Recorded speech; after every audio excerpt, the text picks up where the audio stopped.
ஹல்லேலூயா, praise God. எழும்பேன் புயலுக்கு மேல் இந்த செய்திகளை நாம் பார்த்து கொண்டு இருக்கிறோம். பாருங்கள், இன்றைக்கு நமக்கு கொடுக்கப்பட்டிருக்கிற பேசேஜ் பார்த்தோம் அப்படின்னா மேத்யூ சாப்டர் 15-16. மத்தேயு 15ஆம் அதிகாரம் 16ஆம் அதிகாரம். இதை முழுசுமாக நீங்கள் இந்த நாளில் படித்து முடிச்சிருங்க. ஸோ தட் நம்ம இந்த மாதத்துக்குள்ளே மேத்யூ, மார்க், லூக், ஜானை முடிச்சிடலாம். ஹல்லேலூயா, பிரைஸ் காட். இதில் ஒரு வசனத்தை எடுத்து நம்ம பேச போகிறோம். மத்தேயு 16ஆம் அதிகாரம் 24ஆம் வசனம். ஹல்லேலூயா, பிரைஸ் காட். நான் உங்களுக்கு இங்கிலீஷில் படிக்கிறேன். Then Jesus said to his disciples, if anyone would come after me, he must deny himself and take up his cross and follow me. Hallelujah. பாருங்க, இந்த இடத்துல ஆண்டவர் இயேசு கிறிஸ்து, என் பின்னாடி யாராவது வர விரும்புகிறீர்கள் என்றால், கிறிஸ்துவர்களாக வாழ விரும்புகிறீர்கள் என்றால், என்னுடைய சீஷர்களாக நீங்கள் வாழ விரும்புகிறீர்களா, கர்த்தருடைய பிள்ளைகளாக நீங்கள் வாழ விரும்புகிறீர்கள் என்றால், உங்கள் சுயத்தை வெறுத்து உங்கள் சிலுவையை எடுத்துக்கொண்டு என் பின்னே வாருங்கள் என்று ஆண்டவர் தெளிவாக சொல்லிவிட்டார். ஹல்லேலூயா. இந்த வசனம் இந்த 2 அதிகாரத்துக்குள்ளே இருக்குது. ரொம்ப ஒரு முக்கியமான ஒரு வசனம். நிறைய வசனம், நல்ல வசனம் இருக்குது. இந்த வசனத்தில் நீங்கள் படித்து பாருங்கள். ஹல்லேலூயா. இதில் பாருங்கள், what it takes to follow Jesus Christ. ஆண்டவர் இயேசு கிறிஸ்துவை பின்தொடர்ந்து செல்வதற்கு ஆண்டவர் என்ன சொல்கிறார்? இது லூக்காலையும் இருக்குது. நீங்கள் லூக்கா 14ஆம் அதிகாரம் 26ஆம் வசனத்தில் நீங்கள் படித்தீர்கள் என்றால், லூக் 14:26 அந்த இடத்துலையும் இதே காரியத்தை தான் ஆண்டவர் சொல்லியிருக்கிறார். Right? Hallelujah. What it takes to be my disciple. என்னுடைய சீஷனாக நீ என்ன செய்ய வேண்டும்? சுயத்தை வெறுத்து உன் சிலுவை எடுத்துக்கொண்டு என் பின்னாடி கம் பிஹைண்ட் மீ என்றார் ஆண்டவர். ஹல்லேலூயா, பிரைஸ் தி லார்ட். ஸோ முதலாவது காரியம் என்னன்னு பார்த்தீங்கன்னா, சுயத்தை வெறுக்க வேண்டும். Deny your self. Deny your self.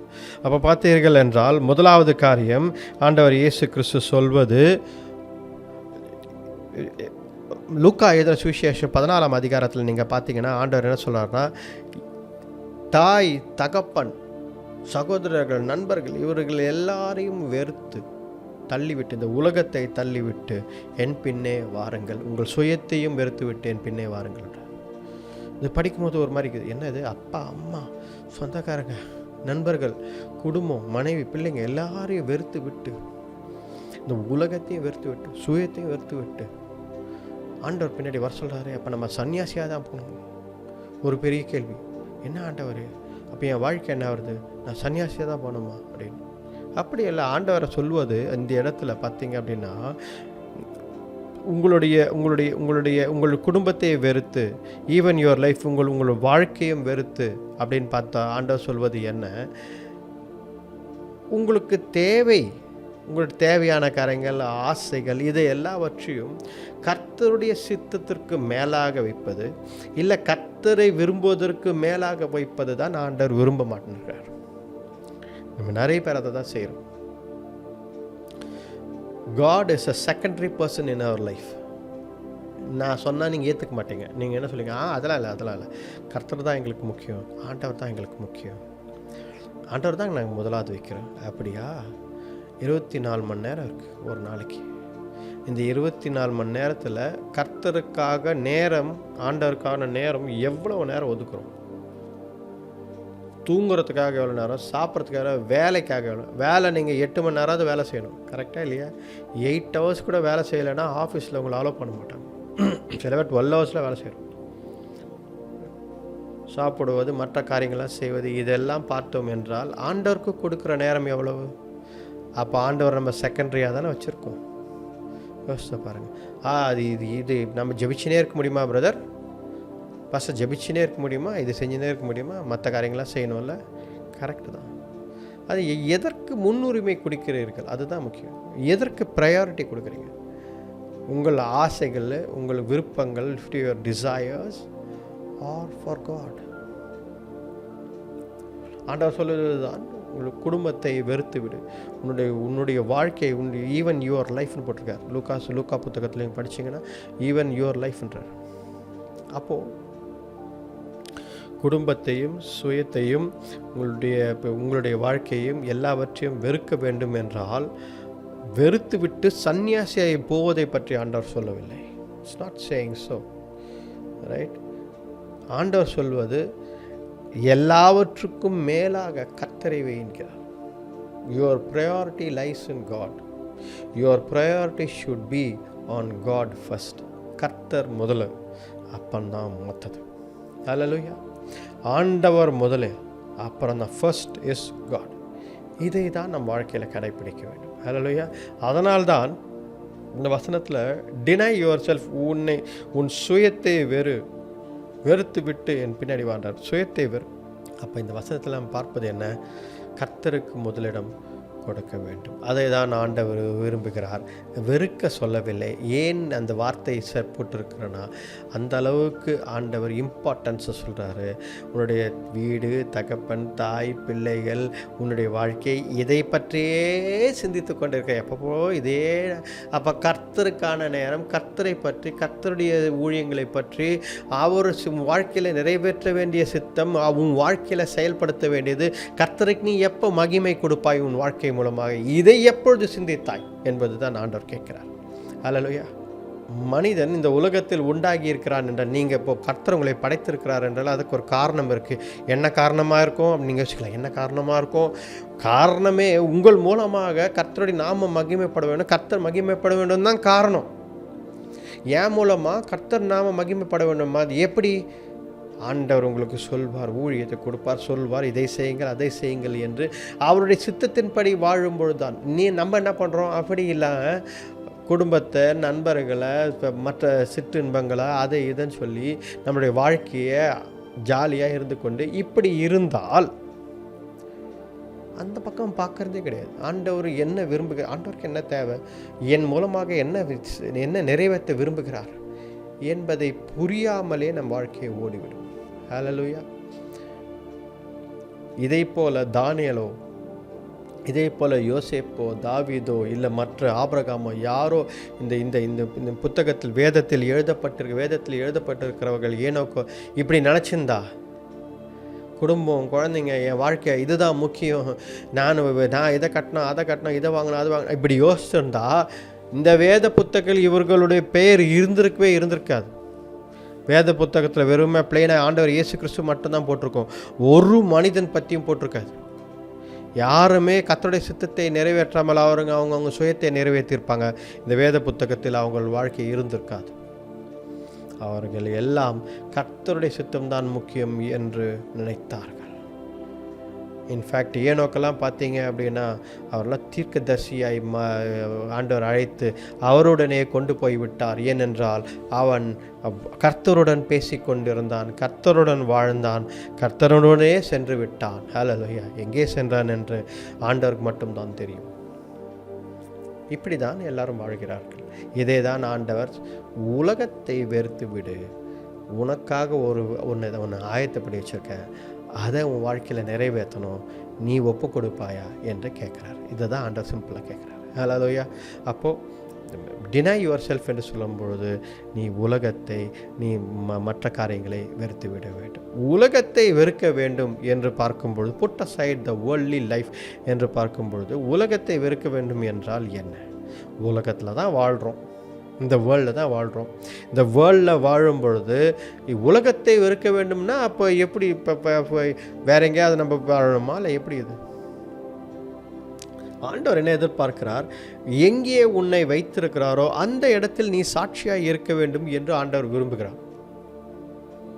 He has given a purpose in your life. நீ எங்கே இருக்கிறாயோ அந்த இடத்துல சாட்சியாய் நீ வாழும் பொழுது ஆண்டவர் என்ன செய்கிறார்?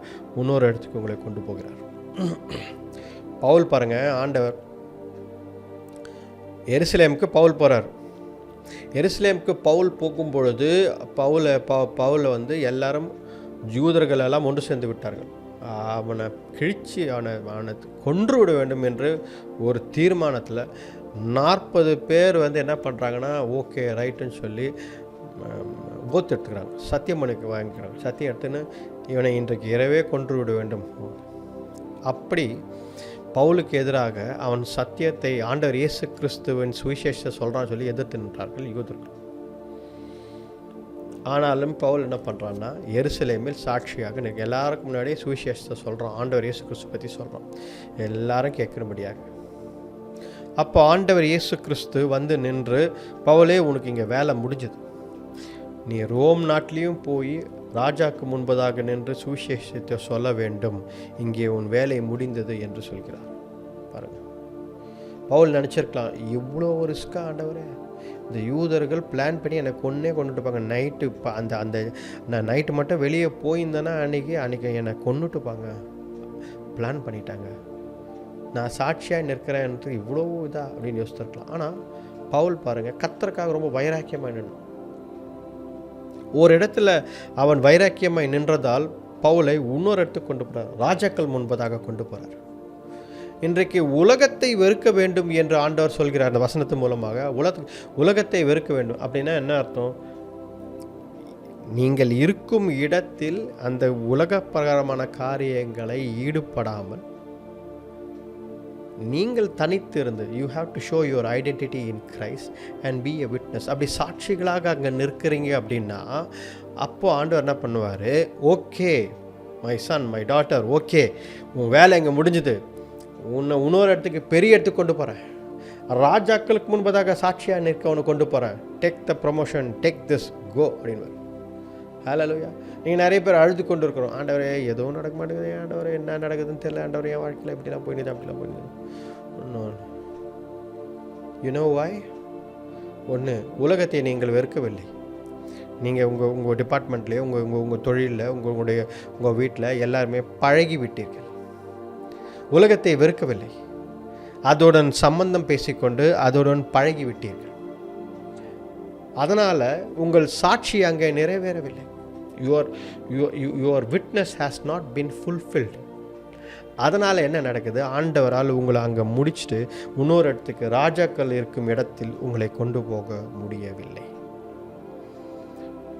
நீங்கள் ஒன்று செஞ்சு பாருங்கள். இன்றைக்கி ஆண்டவரே, நான் இன்றைக்கி இன்னிலேருந்து நான் முடிவு பண்ணிட்டேன், இங்கே நான் இருக்கிறவரை எங்கே என்னை வைத்திருக்கிறோ இந்த இடத்துல நான் உங்களுக்காக வைராக்கியமாக சாட்சியாக இருக்க போகிறேன். இந்த உலகத்தை வெறுத்து இவங்களோட மிக்ஸ் ஆகி இவங்களோட பழக்க வழக்கம் இது மாதிரி நான் செய்ய போகிறதில்ல. நான் கிறிஸ்தவனாய் துண்டா நிற்க போகிறேன், நான் கிறிஸ்தவன் என்ற அடையாளத்தை காட்ட போகிறேன். அப்படி நான் நிற்கிறேன் ஆண்டவரே. அப்படி செய்து பாருங்கள். உடனே ஆண்டவர் என்ன சொல்வார் தெரியுங்களா? மகளே உன் வேலை இங்கே முடிந்து விட்டது, நீ சாட்சியாக நின்ற, உன்னை எல்லாம் இங்கே வெறுக்கிறாங்க, உனக்கு அகேன்ஸ்ட் ஆகிட்டாங்க, ஆனால் செய்தி சென்று விட்டது. என்னாச்சு? மெசேஜ் உள்ளே போயிடுச்சு, ஆண்டவர் இயேசு கிறிஸ்துவின் செய்தி போயிடுச்சு. நீங்கள் இருக்க வேண்டாம், நான் இன்னொரு இடத்துக்கு உன்னை கொண்டு போகிறேன், இன்னும் இதோட பெரிய விஷயத்துக்கு கொண்டு போகிறேன் அப்படின்னு சொல்லி உங்களை ஒரு கேபிட்டல் சிட்டிக்கு கொண்டு போவார். ஹல்லேலூயா. உங்களை ஒரு கேபிட்டல் சிட்டிக்கு, பெரிய இடத்துல ராஜாக்களுக்கு முன்பதாக அமர செய்வார். ஹல்லேலூயா. பாருங்க, இன்னொன்று பார்த்தீங்கன்னா, சுயத்தை வெறுக்க வேண்டும், டினை யுவர் செல்ஃப் என்று சொல்லும்பொழுது இன்னொரு காரியம் என்ன இருக்குது ரைட்டா? Desire God rather than righteousness, rather than enjoyment. Sorry, desire God rather than enjoyment. அப்படின்னா கர்த்தரை விரும்பு, என்ஜாய்மெண்ட்டை ஓரவை. இது ரொம்ப கஷ்டமான காரியம். ஏன் அப்படின்னா இன்றைக்கி பிஸி லைஃப், ரைட்? நான் நிறைய பேர் ஒரு லைஃப்பை பார்க்குறேன், எனக்கும் புரியுது.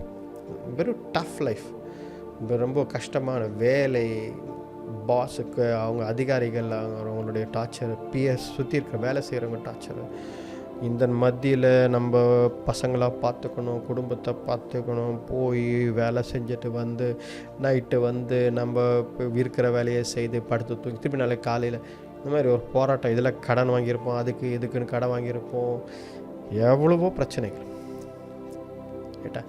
இதில் நம்ம என்ன நினைக்கிறோம்? ஒரு நாளாவது ஒரு ஜாலியாக என்ஜாய்மெண்ட் இருக்கும், ஜாலியாக இதை செஞ்சுட்டு போவோம், ஜாலியாக அதை செஞ்சுட்டு போவோம், ஜாலியாக இது பண்ணுவோம் அப்படின்னு சொல்லி பாருங்கள். என்ஜாய்மெண்ட் நீங்கள் இப்போ சந்தோஷமாக இருப்பதுக்கு அகேன்ஸ்டாக நான் எதுவும் சொல்லலை. என்ன பாஸ்டர், ஏதோ வாழ்க்கையில் ஏதோ ஒன்று சந்தோஷமாக இருக்கலான்னு பார்த்தா அதையும் வேணான்றீங்களே அப்படின்னு நான் அதை சொல்லலை. ரைட்டா? சந்தோஷமாக இருப்பதை ஆண்டவர் விரும்புகிறார்.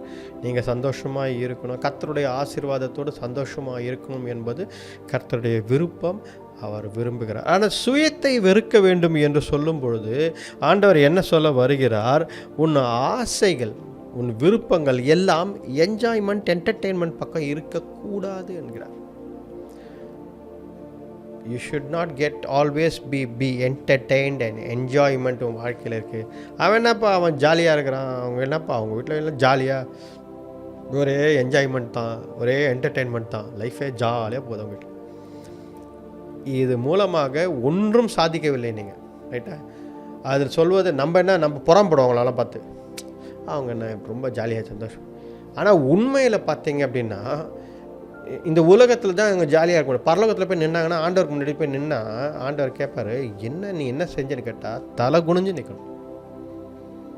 உண்மையிலே சொல்கிறேன், ஜாலியாக இருந்த ஆண்டவரே, செம சூப்பராக இருந்துச்சு ஆண்டவரே, இந்த உலகத்தில் வந்து எல்லாம் சுற்றி பார்த்தா அத்தை போனால் இத்த போனால் சும்மா செம ஜாலி, ஒரே அந்த கேம்ஸ் இந்த கேம்ஸு, ஒரே விளையாட்டு, எங்கள் ஆஃபீஸில் ஒரே என்டர்டெயின்மெண்ட்டு, அது இதுன்னு ரொம்ப ஜாலி, சூப்பர் லைஃப், ஜாலினா ஜாலி. இப்படி சொல்ல முடியுமா ஆண்டவர்கிட்ட? சொல்வீங்களா? தைரியம் இருக்குது ஆண்டவர் முன்னாடி போய் சொல்கிறதுக்கு பரலோகத்தில்? இல்லைல்ல. அப்போ உங்களுக்கு ஒரு இடத்துல குத்துதில்ல, இதெல்லாம் சொல்ல முடியாது ஆண்டவர்கிட்ட, குத்துதில்ல. ஏன் குத்துது அப்படின்னா என்ன அர்த்தம்? நம்மளுடைய என்ஜாய்மெண்ட்டு, நம்மளுடைய என்டர்டெயின்மெண்ட்டு இதெல்லாம் வந்து ஒரு சர்டன் லெவலில் தான் இருக்கணும் நான் ஆண்டவர் விரும்புகிறேன். அதை தாண்டி போச்சு அப்படின்னு பார்த்தீங்க அப்படின்னா வாழ்க்கையில் அர்த்தத்தை மிஸ் பண்ணுறீங்க. அதுதான் சுயத்தை வெறுக்க வேண்டும் என்கிறார் ஆண்டவர். ஹல்லேலூயா. அப்படின்னா நீங்கள் இன்னொன்று செய்ய வேண்டும். என்னென்னா, சுயத்தை வெறுப்பதற்கு போயினே இருப்பாருங்க. சுயத்தை வெறுப்பதற்கு நம்ம இன்னும் முதலாவது குறிப்பிலே இருக்கிறோம், ரைட்டா? 2ஆம் குறிப்புக்கே போல அந்த வசனத்தில். சுயத்தை வெறுப்பதற்கு you have to train your body, soul and spirit. நம்மளை ட்ரெயின் பண்ணிக்கணும்.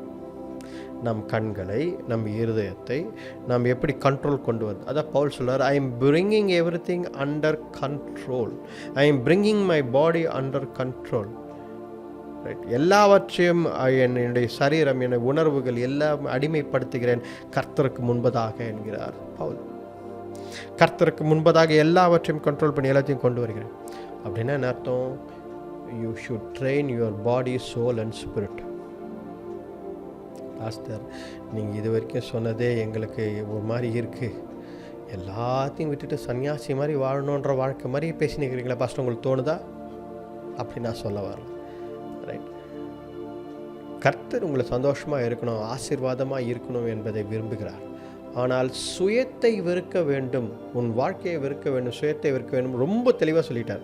அப்போ தான் நீ சீஷனாக இருக்க முடியும், அப்போ தான் பின்னாடி வர முடியும் தெளிவாக சொல்லிட்டார். அப்போனா அவர் பின்னாடி போகணுன்னு ஆசைப்படுறோம் அப்படின்னா இதை நாம் செய்து தான் ஆக வேண்டும்.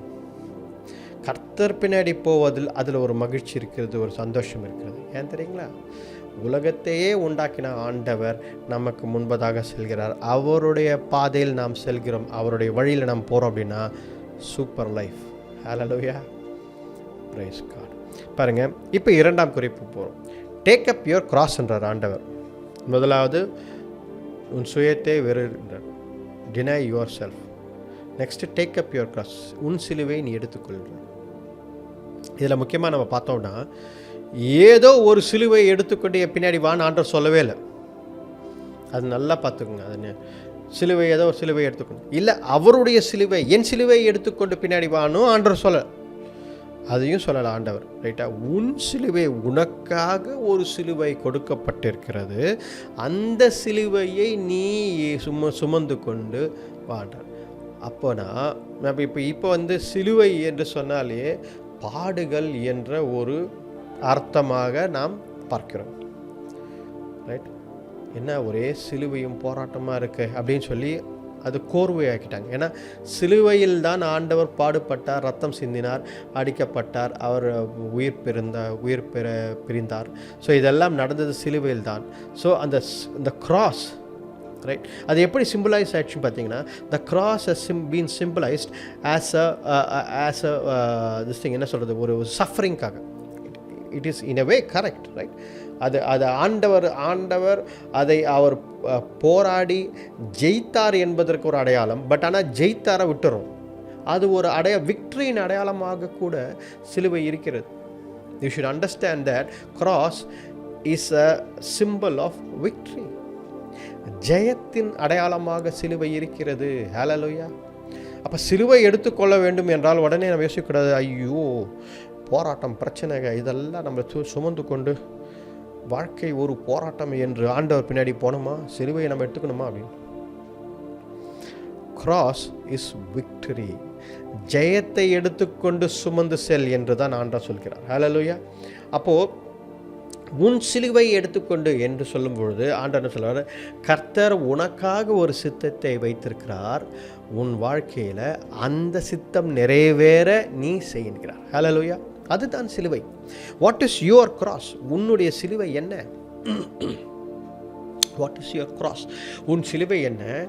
God's purpose, God's will in your life is your cross. கர்த்தருடைய சித்தம், கர்த்தருடைய திட்டம் உன் வாழ்க்கையில் உனக்காக வைத்திருப்பது தான் உன் சிலுவை. அதை எடுத்துக்கொண்டு கர்த்தர் பின்னாடி வாழ்றார். ஹல்லேலூயா.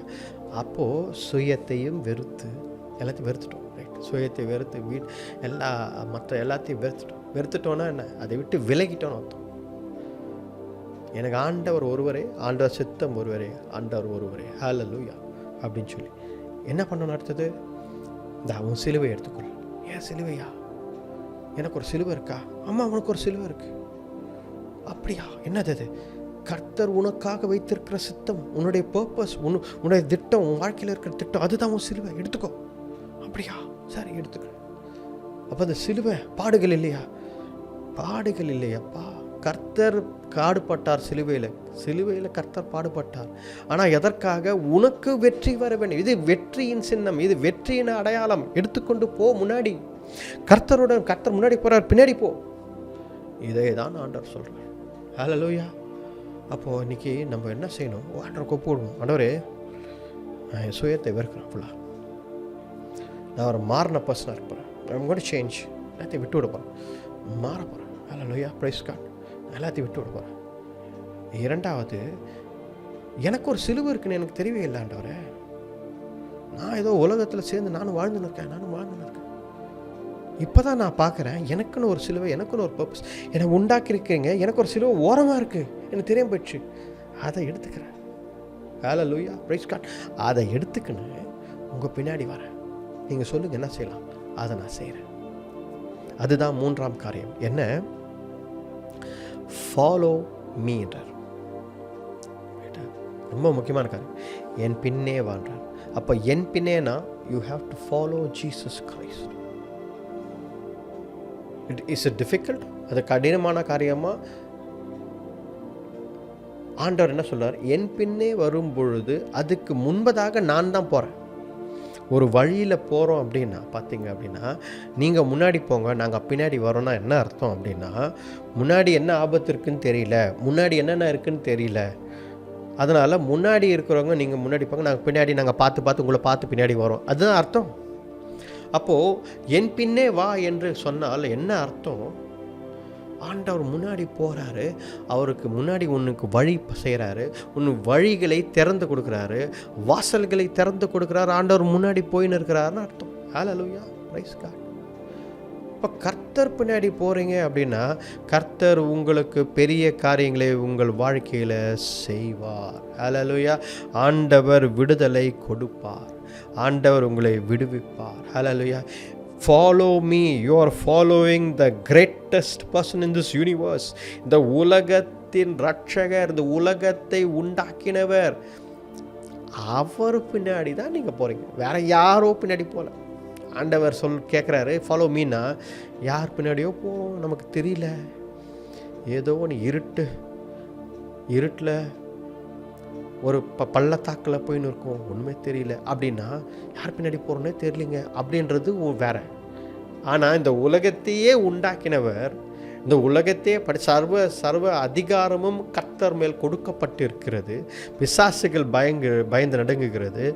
ஆண்டவர் பிதாவானவர் என்னுடைய நேசகுமாரன் சொல்லி ஆண்டவர் இயேசு கிறிஸ்துவை முன்குறித்திருக்கிறார். அவர் பின்னாடி போகிறதுல என்ன தயக்கம்? தயங்கவே கூடாது. ஹல்லேலூயா. இன்றைக்கு நாம் முடிவெடுக்க வேண்டும். இன்றைக்கு நாம் செய்ய வேண்டிய காரியம் முடிவெடுங்க. டிசைட். ஏனென்றால் சுயத்தை வெறுத்து உங்களுடைய சிலுவை எடுத்துக்கொண்டு கர்த்தர் பின்னாடி போக வேண்டும் என்றால் you have to be decisive, decision எடுக்கணும். எஸ் லார்ட், நான் இதை செய்ய போகிறேன், கர்த்தாவே உங்கள் பின்னாடி நான் வரப்போகிறேன் என்று சொல்ல வேண்டும். ஹல்லேலூயா. அப்போ கர்த்தர் பின்னாடி போகிறீங்க அப்படின்னா கர்த்தர் எல்லாவற்றையும் உங்கள் வாழ்க்கையில் செய்வார். ஹல்லேலூயா. நோ டர்னிங் பேக், பின்னாடி திரும்பி பார்க்காதீங்க. கர்த்தருக்கு ஒப்பு கொடுத்து நான் கர்த்தருடைய பிள்ளை என்று ஒப்பு கொடுத்தால் follow Jesus Christ. Whatever it may be, follow Jesus Christ. No turning back, திரும்பி பார்க்காதீர்கள். ஐயோ அப்படி இருந்தால் நல்லா இருந்திருக்குமே, நோ, நல்லாவே இருக்காது. நான் சொல்கிறேன், நல்லாவே இருக்காது. ஐயோ அப்படி பழையபடி இருந்திருந்தால் நல்லா இருந்திருக்குமே, இப்படி ஆண்டவர் இயேசு கிறிஸ்து பின்னாடி போய் இப்படிலாம் ஆகுதே, நோ. வேறு பெட்டரான வழி எதுவும் கிடையாது. இதுதான் பெஸ்ட்டு வழி. பின்னாடி திரும்பி போயிருந்தீங்கன்னா அழிந்து போயிருக்கும். இதுதான் சரியான வழி. கர்த்தர் பின்னாடி போங்க, கர்த்தர் உங்களை கைவிட மாட்டார். ஹல்லேலூயா. Praise God. நம் ஜெபிப்போம். ஆண்டவரே இயேசுவே, இந்த நாளுக்காக நன்றி ஆண்டவரே, உம்மை துதிக்கிறேன். கிருபையும் இரக்கமுள்ள தேவனே, சேனைகளின் கர்த்தரை உம்மை துதிக்கிறேன். தேவரீர் உம்முடைய நாமத்தை உயர்த்துகிறேன். நீர் ஒருவரே ஆண்டவர், நீர் ஒருவரே ரட்சகர், பரிசுத்தர், நேற்று மீண்டும் என்றும் மாறாதவர். ஹல்லேலூயா. Praise God Lord. ஆண்டவரே, நீர் சொன்னதைப் போல சுயத்தை வெறுத்து, உலகத்தை வெறுத்து, தேவரீர் எங்கள் சிலுவையை நாங்கள் எடுத்துக்கொண்டு உங்கள் பின்னாடி வர அப்பா தேவரீர் நாங்கள் ஒப்பு கொடுக்குறோம் ஆண்டவர். இன்றைக்கி கூட ஒப்பு கொடுக்குறோம் ஆண்டவர். நாங்கள் ஒப்பு கொடுக்குறோம். we surrender our life Lord. நாங்கள் ஒப்பு கொடுக்குறோம். Today is a day, change day. இன்றைய நாள் நாங்கள் மாறுகிறோம்.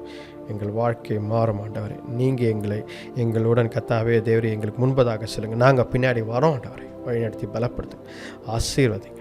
இந்த ஜெபத்தை மீட்பர் ரட்சகர் எங்கள் ஆண்டவர் இயேசு கிறிஸ்துவின் வல்லமையான நாமத்தில் வேண்டிக் கொள்கிறோம், ஜீவனுள்ள நல்ல பிதாவே. Amen. Amen. Praise the Lord. Praise the Lord.